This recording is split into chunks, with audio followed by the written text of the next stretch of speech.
Alright, let's go ahead and jump right into it. We're going to do a brief review. Oh, well, it's not that brief, but we'll discuss each method that we discussed thus far, and we'll go into a special type of simple linear regression again. Not again, but it's a special type of simple linear regression. So, let's see how this goes.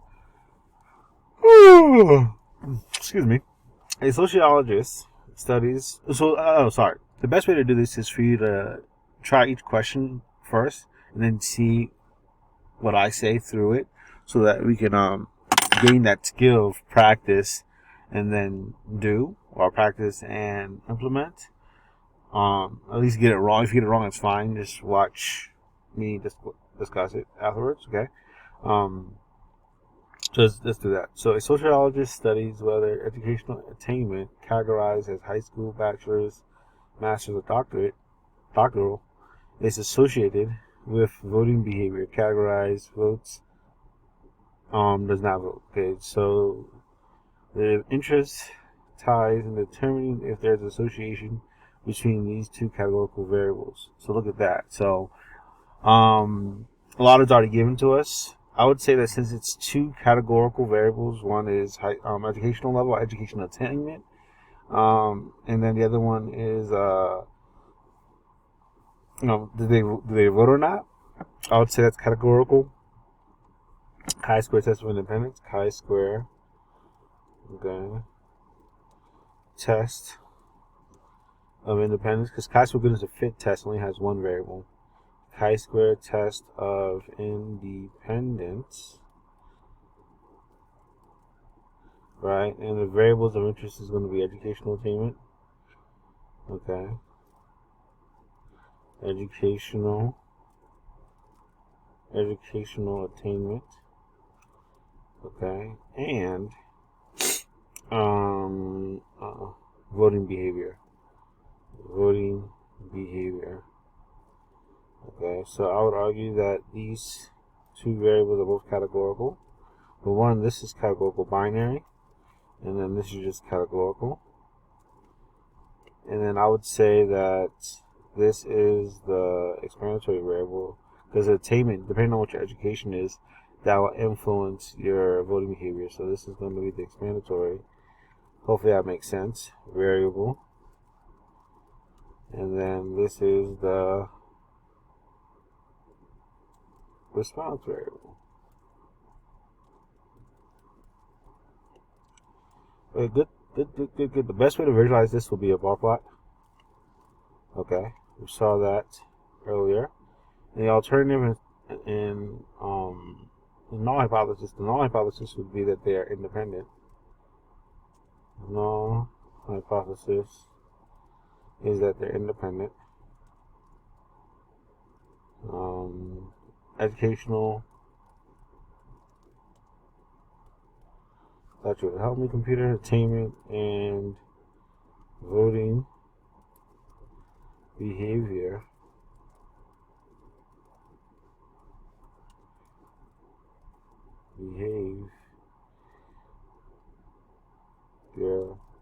are independent, and the alternative, okay, hypothesis would be that they are dependent or associated. Okay. Alright, it's question 1. 9 more to go, but I'm pretty sure I'm going to be fatigued and stop at 6 and then start video 2 with 7. So we'll see how that goes. Okay. Okay. So, an ecologist, so I'm going to pause this for a second. Let's see how that sound quality. Hopefully that sound quality is a little better. So an ecologist wants to see if the observed number of different plant species in a forest ties or fits a certain expected distribution. Okay.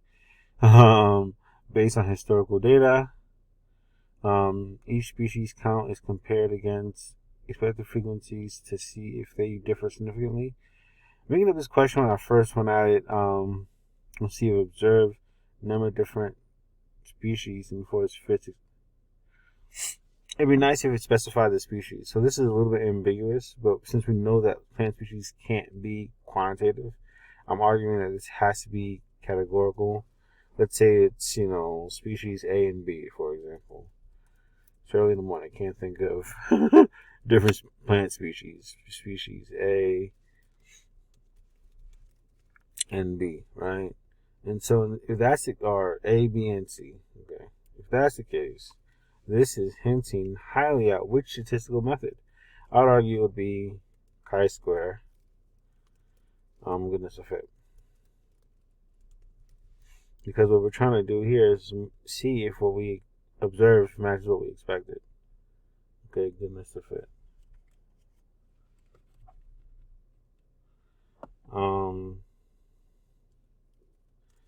Of fits. Okay, good. So there's only one variable here in this plant species. There's no response variable. There's no explanatory variable. Just one variable. Plant species. Okay, plant species. And this is going to just be categorical. Okay. I made it categorical by saying A, B, and C. Okay.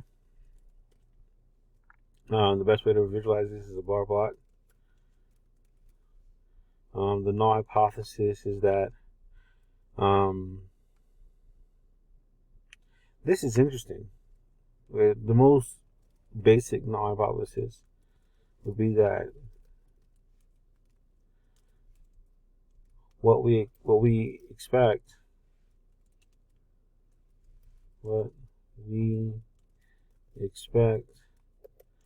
matched. Sorry, that's not correct. My apologies. It's the population proportions. The population proportions of species types matches what? Because it doesn't specify the expected distribution, so it's not even matches. If that's the case, all are equally likely. Okay. Then the alternative hypothesis, at least one population proportion of plant species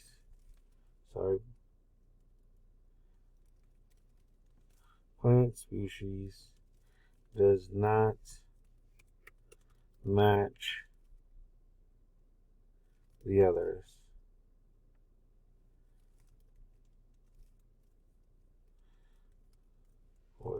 Okay. Yeah, I like how they say that. Of plant species.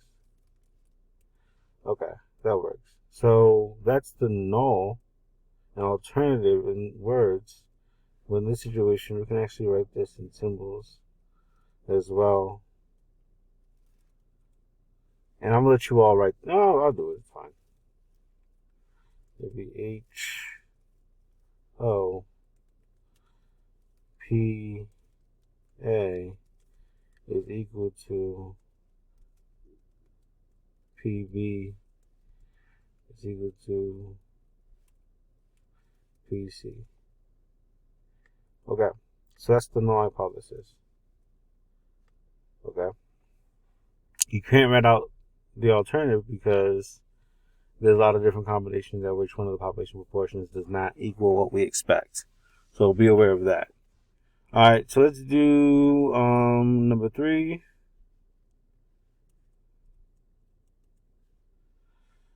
Researchers aim to determine the average duration of a new sleep aid effectiveness. They collect data from a sample of adults using aid over several weeks, measure the number of hours of sleep each night. This method would be appropriate when to estimate the central tendency. So this is one population. This is one population mean. One population mean, because the reason why I know that so fast is because hours of sleep is quantitative. Where does it say that? They're collecting data of sample adults, measuring the number of hours for sleep. So that's our variable. So number of hours of sleep, number of hours slept, quantitative, okay, it's fine. There's no response variable, there's no explanatory variable. We'll call this, best way to visualize this would be, I say a box plot. You could also say histogram. State the null hypothesis. They didn't give you a null per se. Well, let's say that the null would be the population mean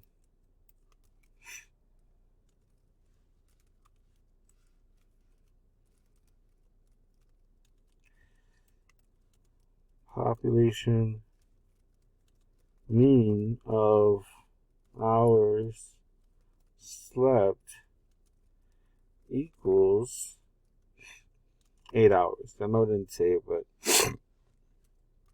that's what they say, that we should be sleeping anyway. And then the alternative hypothesis would be that it is not equal. Whenever it doesn't specify what it's equal to, you automatically can assume that it's not equal to for the alternative. The population mean is not equal to 8. And then in terms of symbols, we're going to write out both of these. Okay, HO would be mu is equal to 8. And then the alternative would be that mu is not equal to 8. Okay, computer's getting excited.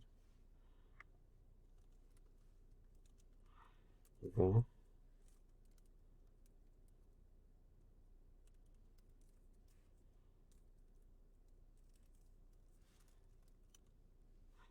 Alright, so that's that. Good job. Moving along. So a marketing team wants to estimate the proportion of customers who prefer a new product designed over the existing one. Okay. They conduct a survey where each customer response is calculated as either preferred new design or preferred old design. This method is used when the interest is estimating the proportion of a binary categorical outcome in a single population. Alright, I would argue that this is one population proportion. Okay?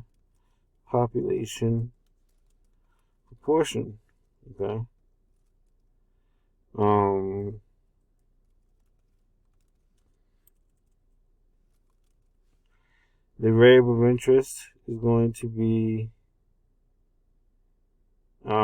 customer response. Since it's only two options, it's going to be categorical binary. There's no explanatory variable, there's no response. The best way of visualizing this is a bar plot. And since, again, the null hypothesis wasn't stated, I'm going to copy this just because I can get it done faster here. I'm going to say it wasn't hypothesized, no claim was made. Well, technically, this is then a confidence interval. One could argue that this was the other one confidence interval too? Did you say what is? Alright, my apologies for that. I'll take an L on that. They didn't clearly state the what they were looking for.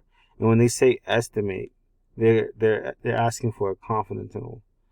My apologies, I'll take an L for that one. And just say confidence interval would suffice.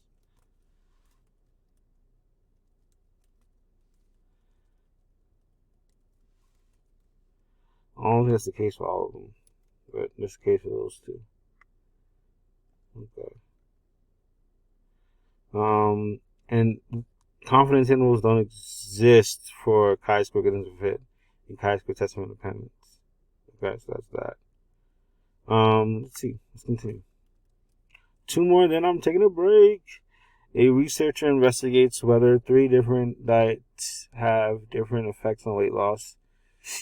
Our participants are randomly assigned to one of the three diets, and the weight lost is measured after 6 months. Okay, this method tests if there are any statistically significant differences between the means of those independent groups.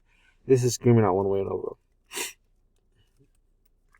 Okay, because we have one quantitative variable, which is a response, weight lost. Okay, and then the explanatory variables, diets. So you have diets and weight loss. Okay, this is going to be quantitative, like I mentioned. Therefore, since it's only 3 levels, for diet, we would argue that this is categorical binary, CB. And this is going to be the explanatory variable.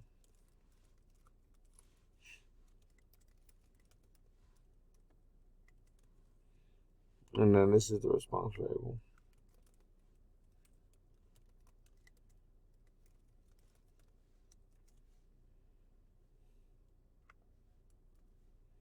Alright, the best way to visualize this would be box plots for each of the weight loss programs. And then here there is a null hypothesis. The null hypothesis would be the population means of weight loss. See the context? Weight loss are the same across all diets. And then the alternative would be at least one of the diets population mean of weight loss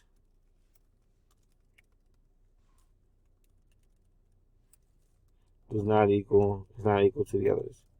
Is not equal to the others. And so then, in terms of the null hypothesis, that's the only one we can write. It would be HO, and then this is going to be mu1 is equal to mu2 is equal to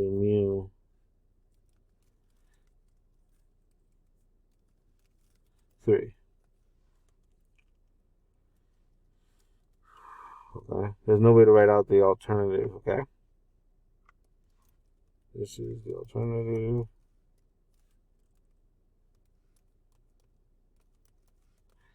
And then this is the null. Okay? Alright, one more. So, actually, one more thing on this. If we were to reject the null hypothesis for one way ANOVA, that would indicate we would have to do the post hoc method, which is Tukey's HSD. Okay. Alright, good. So with that being the case, an economist studies the relationship between household income, okay, and money spent on luxury goods, okay. Both income and expenditure are measured in dollars, making them both quantitative, okay. Alright. The analysis focuses on predicting expenditure based on known income values. So expenditure is what you spend your money on. This is yelling simple linear regression. Right, because you have 2 quantitative variables, one is predicting the other. Alright, so the variable of interest is going to be household income, and the other variable is going to be like money spent on goods. Money spent on goods. This is going to be quantitative. I'm just going to put this in the Q. And then this is going to be quantitative. Okay, and this is going to be my explanatory variable. And then this is going to be my response variable. The best way to visualize this would be a scatter plot. Scatter plot. I think it's no space. Alright, and then the null hypothesis. Here, there's only one null hypothesis. You're going to hear me say something different when we're dealing with multiple linear regression. But here, there's only one no, there's only one hypothesis test that's of significance, and that's when we're testing whether the population slope is equal to 0, or there is no linear relationship. There is no linear relationship between money spent, household income, and money spent on goods. Okay? That's the null hypothesis. And the alternative hypothesis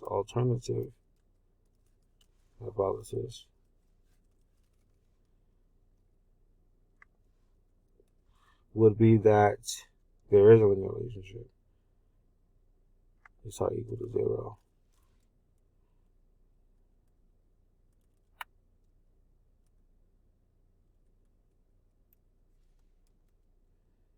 Boom is not equal to 0. There is a linear relationship, and then this is the null hypothesis.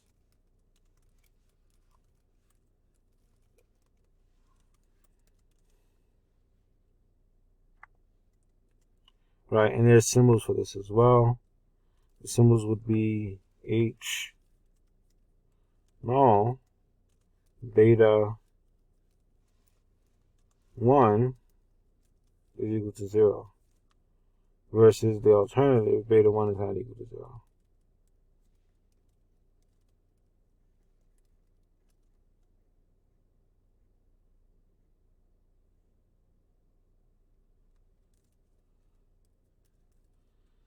Okay.